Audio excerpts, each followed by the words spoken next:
Governor, COVID-19 has now directly impacted your family. How's everyone doing right now? Well, everyone's feeling good. I will tell you, as I listen to so many people around the country talking right now, one of the biggest challenges we have is that we have really been socially distanced and we spread out in the house over 16 days ago. And so it's really, people are, my youngins are ready to get out and about. And so just being cooped up is hard. And quite frankly, that's been very difficult on Mississippi families across the state as we've had more and more kids being quarantined because of schools. So it creates challenges, and our family's no different. It's one thing to hear about COVID-19 impacting people around the country. It's another thing when it impacts your family. Has it changed your perspective on the virus? Have it personally impact you? You know, it really hasn't changed my perspective, and the reason it hasn't changed my perspective is because I really took the virus very seriously before it impacted our family. Obviously, when it's your 8-year-old daughter, you look at things a little bit differently, but the reality is it's reiterated to me, and I hope it's reiterated to the people across Mississippi that this virus is, it doesn't look at your political affiliation, it doesn't look at how old you are, it doesn't think about if you live in the rural area or the urban area. It is an equal opportunity offender, and it is it can be a very difficult virus, and that's why Byron, we have worked so very hard to convince the people of Mississippi to step up and recognize the challenges that we face and do the little things that really do make a difference. We're in a surge right now nationwide. Here in Mississippi, for the most part, the 7-day average has risen since the statewide mask mandate was lifted at the end of September. Right now, 22 counties have the additional restrictions, including the mask mandate. Are you considering, or why won't you bring about a statewide mask mandate?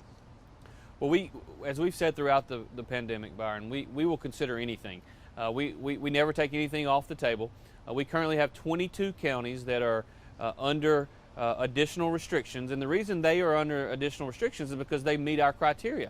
We have a very objective criteria, and we have, by the way, since the beginning of June, in which if a county has more than 200 cases over a 2-week period, or more than 500 cases per 100,000 residents, well, then they qualify for additional restrictions. That gives those counties that maybe are not in the same spot an opportunity to not have those additional restrictions. The fact of the matter is, a one-size-fits-all approach is not the best way to manage this particular virus, in my opinion. What's best for the state of Oregon and what's best for the state of Mississippi is not the same. And similarly, what's best for Tishomingo County in the northeast part of our state and what's best for Hancock County down in the southwest portion is not the same either. And so, you know, there's a lot of discussion around statewide mask mandates. There are some, and quite frankly, I would argue even some in our medical community who have irresponsibly argued that a statewide mask mandate is this panacea, that it'll change all things. The fact of the matter is 38 states around the nation have statewide mask mandates today, and the vast majority of them are seeing significantly higher transmission rates than are we in Mississippi. What we have to do is we have to take a balanced approach such that we recognize that wearing a mask helps. There's no doubt about it. If you are in Mississippi today and you go out in public, particularly if you're going to be indoors, particularly if you are going to not be able to socially distance, then you need to be wearing a mask. That's the right thing to do. More and more evidence is coming out that helps protect you. It also helps protect your neighbors that you are in those close spaces with. And so wearing a mask is important, but that is not the only thing that is important. We've got to be able to maintain social distancing. That certainly helps a whole lot. We've got new therapeutics that are coming on. We're getting much better as a country, and certainly much better as a state, treating the coronavirus once those individuals get it. And obviously, the news over the last couple of weeks with respect to the vaccine can be a game changer. Again, it can't be the only thing that we look at, but it is certainly another piece of the puzzle to getting us beyond the pandemic of the coronavirus. Why do you think we're seeing the increases here in Mississippi?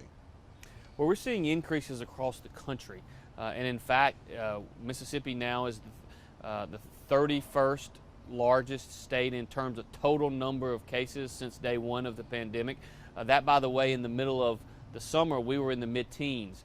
And what that tells you is that while our cases are rising at a rate that is far too high, and our cases are rising at a rate much higher than they have been over the last 6 weeks, they're also rising at a rate that is significantly less than many other states across the country, many of which, by the way, have statewide mask mandates. If you look at states like Arkansas or Kansas or other states up through the Midwest, they're seeing significant transmission in their communities.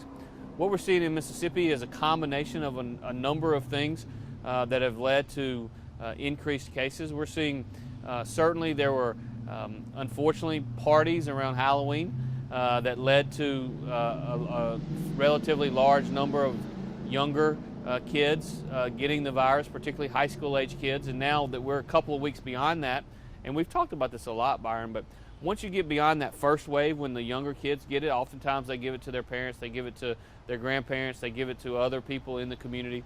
And we also had adults that were going to parties around Thanksgiving. I think that's contributing partially to it. Part of it is that as we move further into winter, we are seeing colder weather, not as much here, but certainly in the Midwest and other parts of the country. And there's no doubt that if you listen to Dr. Burke's talk earlier this week, she's pretty adamant that the significant cold spells in the Midwest part of our country earlier this year than normal has helped lead to additional cases as people move inside. That is one of the reasons that it's so important that we have conversations like we're having today, because I want to let the people of Mississippi know that while the therapeutics are a huge plus, the vaccine is just around the corner. We've got to bridge the gap from now until when that vaccine gets here. And so we need to do everything we can over the next 2 or 3 or 4 or 5 weeks to make sure that we don't see an explosion in our state like we're seeing in many other states around the country. What do you see happening when Thanksgiving gets here and with the holidays? Well, Thanksgiving certainly could lend itself to a challenging environment. You know, we're having this interview today outside. We're socially distanced. We're quite a few feet apart. It is a much safer environment than, say, had we been right beside one another in the studio or indoors in here in the governor's mansion. And part of the reason for that is to convey to the people of Mississippi that I'm certainly not going to tell anybody not to do Thanksgiving. We've got a lot to be thankful for in this state and a lot to be thankful for in this country.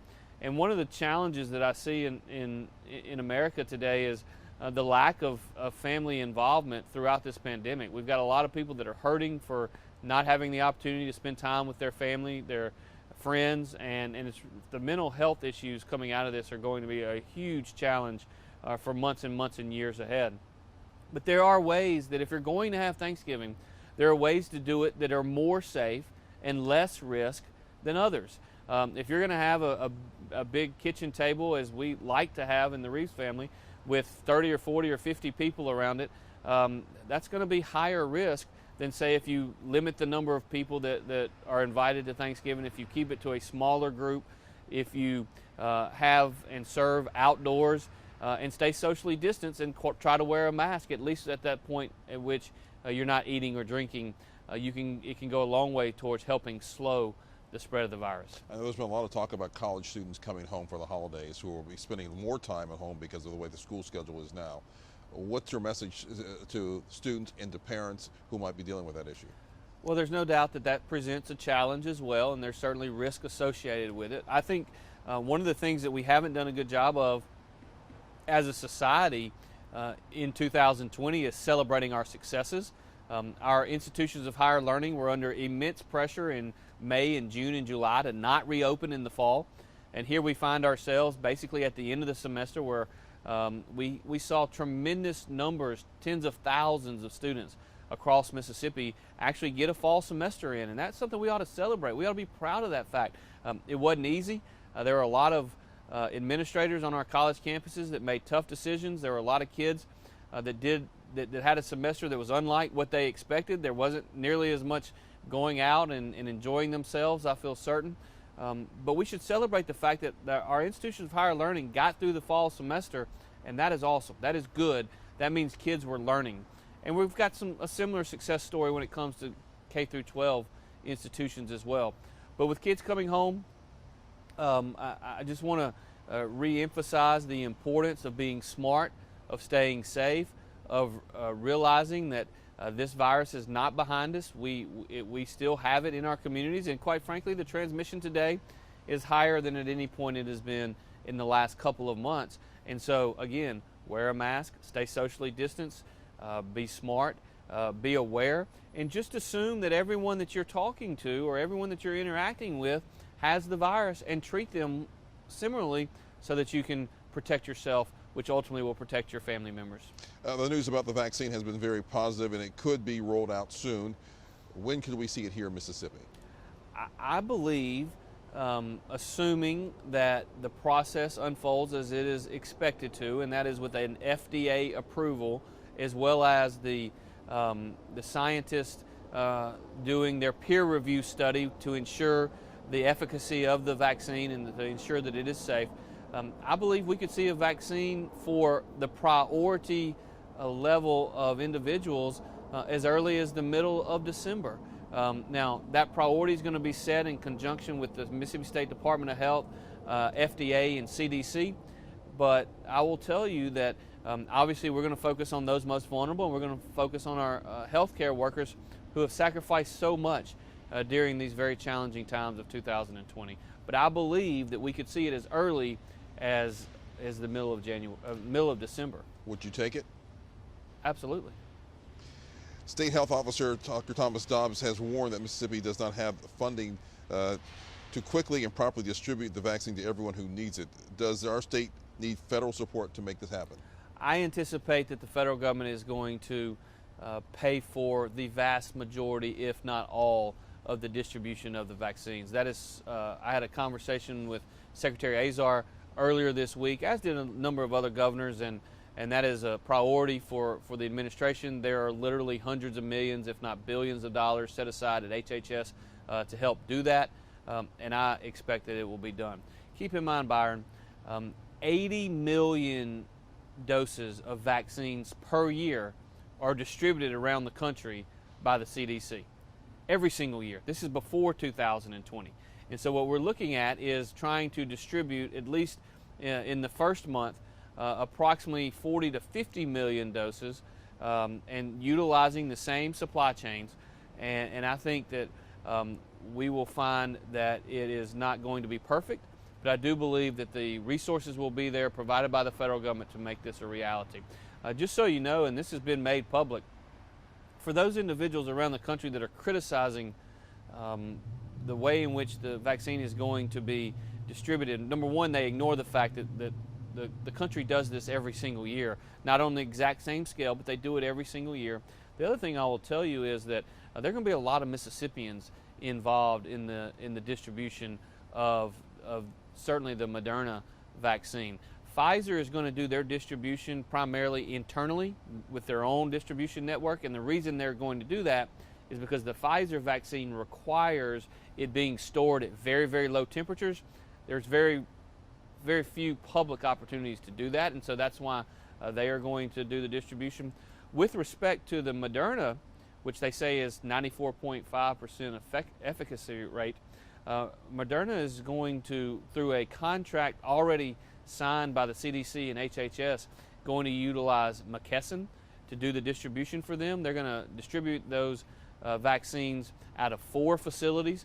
2 of those facilities are in and around Louisville, Kentucky, and 2 of those facilities are in DeSoto County, Mississippi. And so we as Mississippians are going to play a significant role in getting these vaccines out to the American people, and I'm confident that our people will do a great job. What is your take on Dr. Dobbs' work dealing with the pandemic?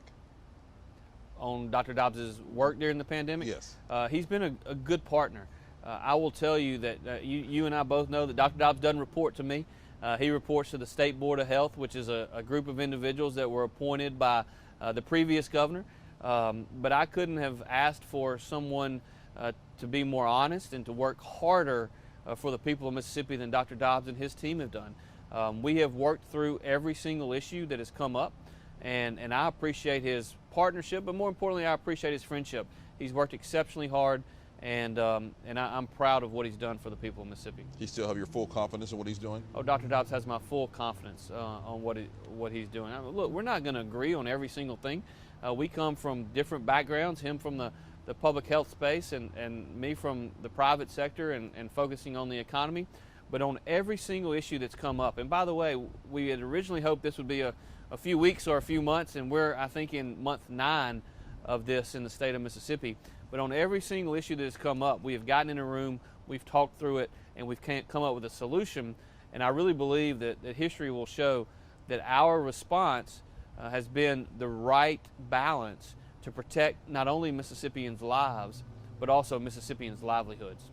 Why was it important for you to preemptively challenge the incoming Biden administration on potential nationwide lockdown strategies?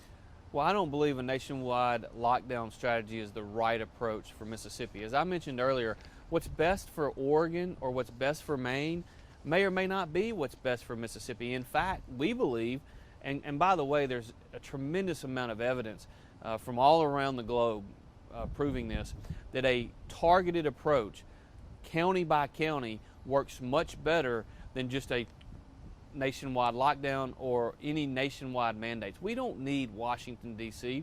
to tell us how to manage this pandemic. We need this particular disaster to be managed in the same way that every other natural disaster is managed in this country, and that is state managed, locally executed, and federally supported. That's what the Federal Emergency Management Agency is for, is to support states during these disasters. This is clearly a disaster, not only a public health crisis, but also an economic disaster early on. And we need the federal government's support, but we don't need the federal government telling us exactly what's best for us, because quite frankly, they don't know all the details that Dr. Dobbs and his team know, and that we know in terms of the balance between protecting lives and protecting livelihoods. Should there be some more coordination from the federal level passed down to the states, or what role should the federal government be in?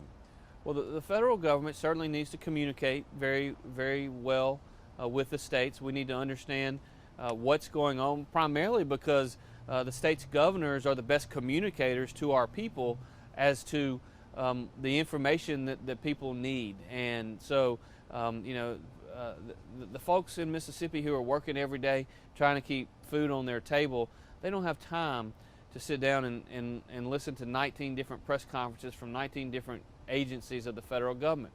If they can have one opportunity to hear from the leader of the state as to here's where we find ourselves, particularly if the governor takes the approach that we've tried to take, which is to be honest with the people of Mississippi throughout this. We try to tell our constituents the good news, and we try to tell them the bad news when it is bad. And so I think that's a trust that the governors have by and large throughout the state. And that's why it's so important that we have a partnership, but that we let the states manage the response and the local governments execute the response, and then of course the federal government support the response. I know there's the economic impact, and we know that unemployment benefits are going to run out for millions of Americans by the end of December. What's the impact of the tens of thousands of Mississippians who are unemployed here in the state? Well, I will tell you that's one of the success stories of 2020 is we never would have imagined the number of individuals that would be filing for unemployment, and I know how hard it was on Mississippians in March and April, but our Department of Employment Security worked very hard. We exceeded expectations and quite frankly exceeded the way in which the vast majority of states responded. We were able to get benefits in people's hands much quicker than virtually every other state around the nation, and that's a credit to the hard-working people at our Department of Employment Security. There's no doubt that the federal government has not passed a fifth bill, stimulus bill, as it relates to the response, and that's something that they are discussing in Washington today. You're right that those extended benefits are going to run out sometime relatively soon if they do not pass one. The Democrats in the House have passed a $3.5 trillion bill, which has a whole lot of spending as well as a whole lot of policy issues in there that have absolutely nothing to do with our response. And so what I hope is that cooler heads will prevail. The election is behind us now. Let's do a smaller, targeted approach to help pay for some of the additional expenses in our public schools, to help pay for more of the public health issues, to help pay for more help and needs for our small businesses, and then of course also provide for those individuals that find themselves in a position of unemployment through no fault of their own. How long do you think it's going to take us to get out of where we are now?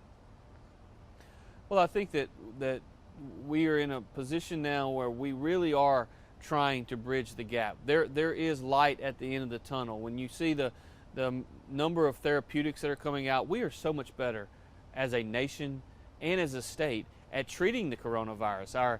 The number of people who are going into hospitals that are getting better treatments today than they were 7 months ago is a huge number, and that's not unexpected, by the way.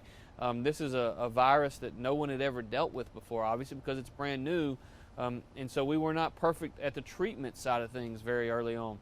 But we are much better today. The combination of those therapeutics and other drugs that are available now that help minimize the long-term risk as well as the short-term risk to those who have it, combined with the potential for a vaccination being distributed as early as the middle part of December, we can see the light at the end of the tunnel. What that means is that we as a state and every individual in the state need to take the approach that if we will do the little things, if we'll wear our mask when we go into places in public, if we will maintain social distancing, if we'll limit the crowd sizes and crowds that we're in, it's going to reduce the risk of transmission, and it's going to help us bridge that gap until the vaccine is available. Many schools have gone to virtual learning through the Thanksgiving holiday. Do you think more districts should follow that practice? I actually believe that we need more kids in the classroom, not less kids in the classroom. Earlier today, Dr. Redfield, the head of the CDC, spoke at the Coronavirus Task Force. And Dr. Redfield was very clear and very evident that there are far more risks to kids being out of the classroom than there are to kids being in the classroom. And in fact, he said, and again, this is the leader of the CDC, he said that the safest place for America's kids is actually in the classroom today. And so I think it makes sense for a number of the school districts that have been in the classroom for most of this year to have gone virtual. As we move into Thanksgiving, most of our schools are going to be out next week. But I hope that as we come out of the Thanksgiving break that we reopen our schools, that we get our kids back in the classroom, because I can't tell you how important it is that these young people across our state have been learning, that they have been learning at the lower grades, their ABCs, that at the upper grades, that they have been continuing a life that is as normal as can be possible during the pandemic. And so I'm optimistic that our school districts that have been in class learning made the right decision back in early August, and I hope we can continue that in the days and weeks ahead. Your budget proposal was released this week, and lots to tackle in there, but one of the items directly related to what we're talking for reduced funding for schools that don't offer an in-person option. Does that take the decision on what's out there away from the school districts? No, I don't think it takes the decision away from the school districts. They certainly have the option and should to not allow for in-person learning. But I believe strongly, again, what I just said, I believe strongly that the best place for Mississippi's kids to be right now is in the classroom learning. I believe that, as Dr. Redfield with the CDC said earlier, that it is the safest place for Mississippi's kids is to be in the classroom. And I believe that learning is critically important. I also understand, having dealt with the budgets of K through 12 schools across Mississippi for the last 8 years, that if you do not have an in-person learning experience, there are certain expenditures that you don't have to make. And it costs more to run the air conditioner or to run the heater when kids are in the classroom in the building. It costs more from a janitorial standpoint, things such as that. Some of those expenses are fixed, but many of those are variable expenses that you don't have to make. And so I don't believe that we should fund those school districts that are in person with every single teacher in the classroom every single hour of every single day in exactly the same manner that those who have chosen to go virtual. What would be your measure for schools that are going virtual when they see a spike? What should they determine to send the kids home? Well, Dr. Dobbs and I have worked very closely on having guidelines put in place for our local school district. Again, we give them the autonomy to make that decision, but generally speaking, when you have more than three cases inside any one classroom, that is when you see that as sort of an outbreak in the individual school, and for the most part, those individual kids are then sent home for isolation or quarantine or whatever you want to refer to it as. And when you have multiple outbreaks in any one school, that's when you've got to start having the conversation is, does it make sense to go virtual learning? Here's some really good news though, Byron. Mississippi is one of the few states, maybe the only state, that put together a statewide plan to put Chromebooks or something similar in every single student's hands across Mississippi. It's 390,000 pieces of equipment going out to Mississippi students, and that's going to make it much easier for every kid, regardless of where you live, regardless of income, regardless of exactly how your district has chosen to conduct learning this year. If every kid has access to a device, it's going to make learning from home a lot easier. And we have also invested hundreds of millions of dollars in improving the quality of connectivity, particularly in rural areas across Mississippi.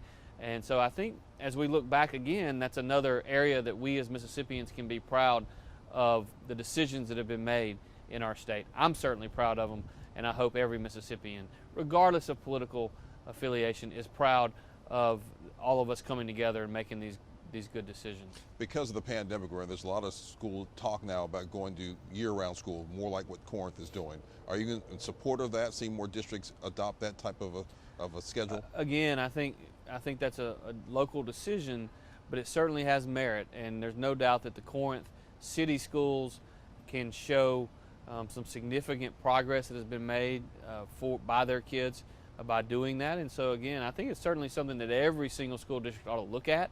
They ought to talk to their parents about it. They ought to talk to their administrators and their teachers and see if it makes sense for them. But it's certainly an option that ought to be considered. Let's dig a little deeper into your budget, specifically the eliminating the income tax. How do you replace that revenue when we don't have a huge tax base to begin with? Well, I think the elimination of the income tax could be a game changer for Mississippi. When you look at the states around the country that are growing the fastest, both during the pandemic and before the pandemic, what you see is a common thread. And by and large, when you look at states like Texas, they don't have an income tax. Mississippi, I believe, is poised to see strong economic growth in the years ahead. I really do believe that. Given the strength and the improvements of our workforce, we're poised to see economic growth. That economic growth could be anywhere from 2 to 3.5% in GDP growth. That's a good number. But for us to see real strong economic growth in the 4 to 5 to 6% range, we need to see population growth. One way for us to attract not only capital, private sector capital into our state, but also attract more and more people so that we see population growth, is to give them an incentive like reducing or eliminating the income tax. And I think it could be a game changer. I think it could grow our economy significantly, and I'm excited about the opportunities that are before us. I actually made a similar proposal 6 years ago, in which we proposed eliminating the 3% individual income tax bracket and the 4% individual income tax bracket. We passed legislation in the Senate to do both. We got to a compromise in which we eliminated the 3%. This is the last year you'll be collecting that in the state of Mississippi. And even though we reduced that, and by the way, there were a lot of naysayers who said, oh my goodness, how are you going to replace that revenue? Our economy's grown every single year, and our revenues have grown every single year, even though we eliminated that tax. And I believe we could see that happen in the future. Now, I look forward to working with the legislative leaders to work out the details on that. But if we can tell the world that we're eliminating the income tax in our state, I believe we can see tremendous economic growth and very strong population growth as well. And I think it's a goal worth working towards. Do you believe you have support in the 2021 legislature to do this? Well, based upon the calls from a lot of Republican legislators, there's a lot of support for it. I've also seen that Speaker Gunn has been talking about eliminating the income tax as well. And so I think we've got a lot of support to do this. We've just got to find the way to do it and work out the details. What about more money for teachers? There wasn't a mention about that in your, specifically raising the salaries on your proposed budget. Where does that stand on teacher pay? I am very supportive of increasing teacher pay. I believe that if you look at our revenues, we have very conservative, in other words, we have very low revenue estimates today. We have consistently exceeded the revenue projections during my term as governor, and I believe very strongly that we will continue to do so. And as we continue to outperform those revenue projections, I believe we should invest that money in increasing compensation for our teachers. The one item that's raising some eyebrows, the Patriotic Education Fund, Senator David Blunt compared it to McCarthyism and said it creates a state-driven ideological curriculum czar. Is that what civic classes are for? What's your thoughts on that? Well, that's a foolish comment. The reality is that I believe that we need to celebrate American exceptionalism. There are a lot of people around this country that want to always talk about the negative and always talk about the bad, and they either ignore or don't believe the fact that in spite of our challenges, the United States of America is the greatest country in the history of mankind, and we ought to celebrate that fact. When I made that proposal, it's $3 million, so it's not as if this is a huge investment, but it gives social clubs, it would give individual teachers the opportunity to apply for grants so that they could teach American exceptionalism, teach our kids even more about how capitalism is the way of the world, is the only economic system that works, and socialism and communism do not work. They've never worked, and they never will. The new state flag passed overwhelmingly, and it's expected to get quick approval in the session. You always been outspoken about the fate of the state flag, that it should have been up to the people to decide, but in the end you signed the bill. And but now, months later, do you think Mississippi is in a better position with the new state flag? Well, I'll tell you, I think that the vote in early November proved exactly what I have said all along, and that is, I believe that if you give the people the opportunity to vote, they were going to make the right decision. And with over 70% of the people voting for the new flag, it gives us the opportunity to look towards the future, not towards the past, and that's something that we're going to continue to do. I think that we've got to be in the business of removing hurdles for economic growth so that we can bring better and higher paying jobs for our people. And to the extent that those individuals believe that that was one hurdle, that's no longer out there, and I think that'll help us attract capital. I'm proud of the fact that in 2020, Byron, we actually are going to see more capital investment and more job creation in spite of the pandemic than we saw a year before. But as I've told my team in the last couple of weeks, I'm proud of that fact, and I'm glad that they want to brag about it. But I don't want to compete with how we did last year or the year before. I want to compete with Texas, and I want to compete with Georgia, because I believe if we compete on a fair playing field, we can beat them for more capital investment. And that's my mentality, and that's what we're going to focus on. By signing the bill for the new flag, do you believe it's going to cost you for some of your base supporters? Well, Byron, I've been in politics a long time, and one of the things that I believe strongly is we'll worry about the politics whenever the next election comes. I'm focused on doing what I believe is right, and I do believe it's right for us to turn the page, for us to focus on the future, not on the past. That decision is behind us. I obviously would have gone about it a different way than the legislature did, but the decision is behind us. The people of Mississippi voted overwhelmingly for the new flag, and we will certainly we will capitalize on that in terms of economic growth in the future. Let's turn our attention to the Delta. It appears there's momentum to get the pump project finished to prevent backwater flooding. Are you optimistic that project will be built this time? I will tell you, it's been almost exactly a year ago when the EPA administrator and I and Senator Wicker and Senator Hyde-Smith met discussing this project. I am strongly supportive of it. We're in a very crucial time frame. The U.S. Army Corps of Engineers is working to get this approved, and we're hopeful that we can get this done in the next several months. There was a protracted battle with members of your own party in the legislature this year, the veto override, and currently a lawsuit over your veto power in the state Supreme Court. Did you expect to be at odds with the legislature this year? Well, I think Mississippi has been a state for 203 years, and my guess in all 203 of those years, there have been times when the governor and the legislature are at odds. This is not unusual. Obviously, it would be easier if that were not the case, but it's not unusual. And look, here's the reality, Byron, of all the bills that were passed in the Mississippi legislature this year, 99% of them I signed into law. I vetoed 5 or 6, I believe, and of those 5 or 6, the legislature ultimately agreed with me and did not override any of the vetoes, with the exception of one. And on that particular override, they did exactly what I asked them to do, which is put the $28 million back into teacher pay. And so I feel good about where we are, and we'll see what the outcome of this particular lawsuit is. But I do think it is important that the people of Mississippi know that the governor's line item veto power is a check and a balance on legislative authority and on legislative power. And I think that's important.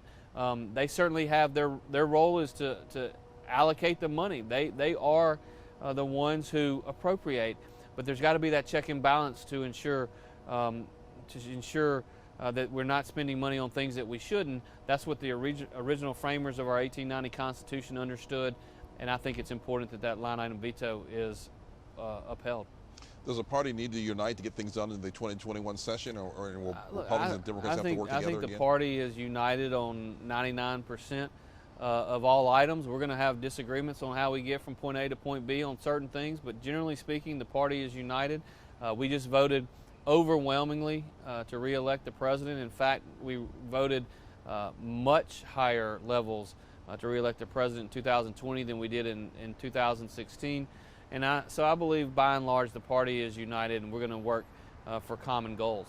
With everything that's going on in this country and in the state, are you hopeful? Am I hopeful? Are you hopeful? Look, I am an optimist.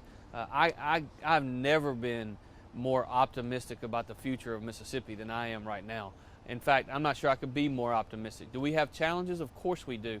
But the things that we have done in the last 10 years in this state, I could just spend hours listing item after item after item to put us in this position, whether it is the third grade Literacy Promotion Act, where kids are reading at a much higher level in our state. You look at our math test scores, so much better. You look at the fact that 10-year growth numbers, Mississippi is #1 in the nation in 10-year growth numbers on our nation's report card in K through 12 education. Our high school graduation rates are up double digits over the last 10 years. We are seeing significant investments in workforce development and workforce training in our state. I will tell you, the stars are aligned, I believe, because of strong quality leadership and because of the ingenuity of the people of Mississippi, that we have great opportunities before us, and I am absolutely optimistic that our best days are ahead of us. I came to the mansion was right after your inauguration, and in addition to COVID, there's been a lot of extraordinary events that happened in your first year as governor. Kind of reflect back on a lot of the events that you've gone through within this first year. I never could have sat down in December of last year and say, I'm going to imagine a sequence of events that would be a worst case scenario for the first year in office, of all the challenges that came before us. I never could have come up with all of this. When you think about the historic flooding, the Easter tornadoes, the fact that we've had more disasters declared by the federal government this year than at any time in the last 50 years in our state. In fact, the most we've ever had, Byron, is 4 in any one year. In 2020, we've had 10 federally declared disasters. And so it's been surreal to a certain extent. We've dealt with a lot of challenges, but as I mentioned a few minutes ago, I believe with challenges come opportunities. And this year has given us the opportunity to get really highly qualified people in place across state government, and I am proud of our team. They're working hard every single day. They're doing it under a lot of stress, just like every Mississippian has a lot of stress, but there are good things going on in our state, and I'm excited to be a part of it. What do you believe you've done right? Well, I do believe that I've worked really hard to balance these various disasters and recognize that we have to balance protecting lives with protecting livelihoods throughout the pandemic. I think we made the right decision in not shutting down our economy, and that's the reason, from an economic standpoint, our unemployment rates, our employment rates, our economy, and ultimately our state revenues are doing much better than virtually every other state around the nation. And so I think I've tried to be a calming influence to recognize that we have real challenges, but we can periodically make good decisions that allow us to compete across the board. And I think more than anything else in this first year, I've tried to bring my viewpoint, which is I believe that I can compete with anyone anywhere in the world, and I believe that my state can compete with anyone anywhere in the world, and we're doing it. We're seeing record capital investment in our state, and things are moving forward. We have challenges, I get that, and we've got to continue to improve on that, but I'm proud of the progress that we've made. What do you believe you've done wrong or could have improved on?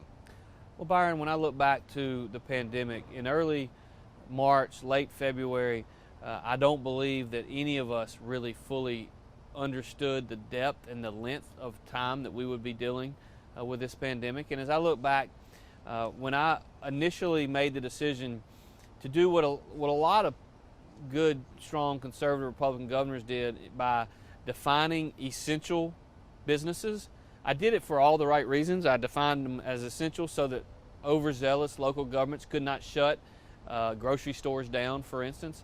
But as I look back on it, I made a mistake. And the reason I made a mistake is because there is no such thing as a non-essential business to the small business owner and to the individuals who depend upon that business to feed their families. And so I should have never used those labels of essential versus non-essential, because there is no such thing as a non-essential business to the people who depend on it. We are a very divided nation. What do you think needs to be done to bring us together? We are a very divided nation, and I think that's unfortunate. I will tell you, I've tried during my tenure here in Mississippi to focus on the positives, to focus on the good, to recognize that we have challenges and to try to fix them.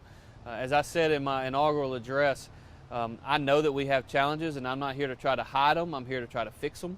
And I think when you look at the Department of Corrections and you look at the Department of Human Services and the decisions that we've made at Child Protection Services, we are doing that. We are taking the necessary steps to fix those.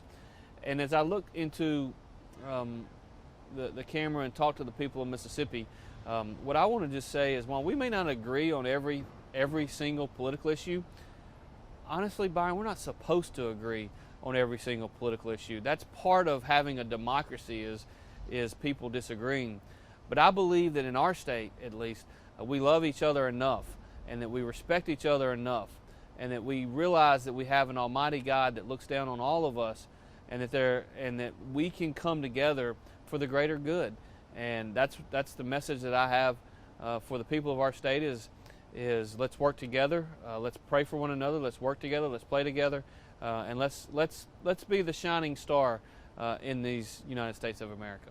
With that, we'll leave it at that. Governor Tate Reeves, thank you very much. Thank you. All right.